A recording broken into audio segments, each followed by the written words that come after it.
Unusual sports you've never heard of. We're all familiar with baseball, soccer and basketball, but what about the unusual stuff? What if I want to toe wrestle or competitively iron my shirts in a canoe? Well, this list is here to shed some light on some really unusual sports you may never have heard of. And today we have special guest Eric from the YouTube channel Eric's Wisdom to help us describe some of these unusual sports. Number 6.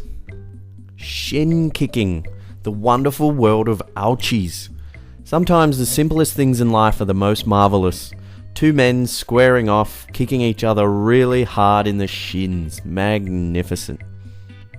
Dating as far back as the 17th century, shin kicking, or purring as it's sometimes known, is one of the main attractions in the Cotswold Olympic Games. Shin kicking has even been described as a British martial art. So how does it all work? Well, you take your opponent by the collar and you try and kick him as hard as you possibly can in the shins. The player to force their opponent to the ground wins a point. Generally, a game consists of best of 3. In modern shin kicking, players are allowed to stuff their socks with straw in an effort to soften the incoming blows. Legend has it that players would toughen their shins with hammers in order to be the best shin kicker in the land. Number 5. Toe wrestling. Feet are a bit weird and toe wrestling is even weirder. Invented by 4 drunken English dudes back in the 70s in an attempt to bolster English sporting pride, this pastime truly belongs in the realm of unusual sports. Competitors start by taking their shoes and socks off. It's considered gentlemanly to take your opponent's shoes and socks off as a courtesy. To begin, the shoes are interlocked with your adversary with the flat of each foot touching. The first player to pin the opposing foot wins a point. A typical game alternates from right to left foot from round to round, lasting 3 rounds. I think there might be a reason why I've never heard of this sport. All in all, if you're a foot fetishist, this is your sport. Number 4. Worm charming. Also known as worm fiddling, this unusual sport was actually a profession many centuries ago. Worm charming was used to harvest bait for fishing, but sadly as time went by, worms needed less and less fiddling, and slowly this artful trade diminished.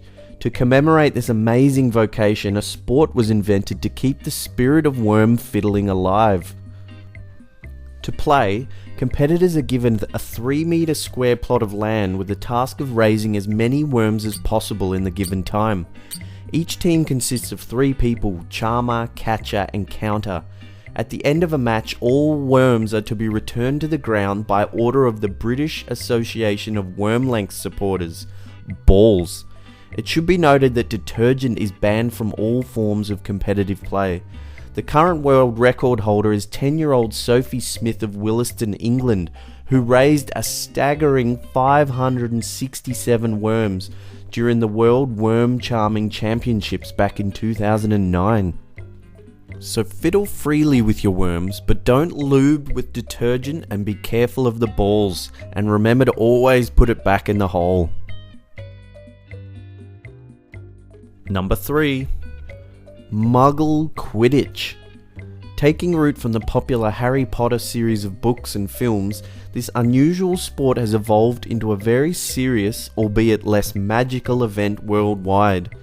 Starting back in 2005 at Middlebury College in Middlebury, Vermont, this sport has developed enormously with no less than 7 iterations of its rulebook being published since its inception. All competitive matches are governed by the International Quidditch Association, with countries worldwide taking place in the Quidditch World Cup. The rules are fairly complex, so I'm going to ask that you just imagine Quidditch from the movies, but just take out the flying, magic and devilish good looks of Daniel Radcliffe. Also, the snitch is just a dude dressed in gold spandex with a tennis ball stuffed in a sock attached to his waist. So you kind of get the gist. It's a bunch of people running around with broomsticks between their legs, throwing balls, chasing a golden man, screaming, "I've never felt so alive!" Number 2. Extreme ironing. There's just something satisfying about gliding a hot iron over a shirt and watching the crinkles turn smooth. Well, imagine that satisfaction while teetering precariously on a cliff. That shit will turn your heart right up to rumba. Welcome to extreme ironing. The Extreme Ironing Bureau describes this majestic pastime as the latest danger sport that combines the thrills of extreme outdoor activity with the satisfaction of a well-pressed shirt. So the concept is simple. Take your laundry to extreme places and iron that biz. We're talking deep in forests, high on mountain tops, in canoes, out of planes, even underwater. I'm not really sure how the underwater one works, but one gent even took his ironing onto London's busy M1 motorway. Talk about living life to the max. So if you like outdoors, extreme sports and well-pressed garments, then this one could be for you.